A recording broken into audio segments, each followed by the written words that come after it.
Hi everyone. Today being the third day of the Novena, it's dedicated to the Youth Apostolate devising.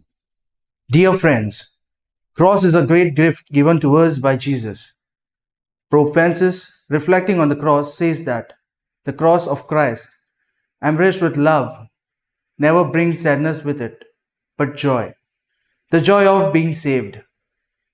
The theme of today's Eucharistic is, like Saint Francis Xavier, let us embrace the mission with passion and love.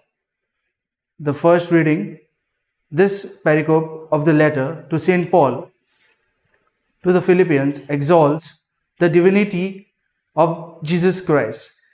This is a hymn which reveals the faith of the first Christians, which proclaims Jesus became man, he was crucified, he died, and he was buried. But he rose from the dead.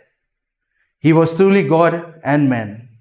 As per today's Gospel, according to this pericope from the Gospel according to St. John, Jesus reveals his divinity by revealing the details of the heavenly kingdom.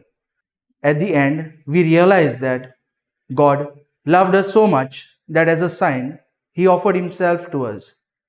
We also pray for the Diocesan Youth Center of Archdiocese, that it may work with passion and love towards the youth ministry by the grace of God.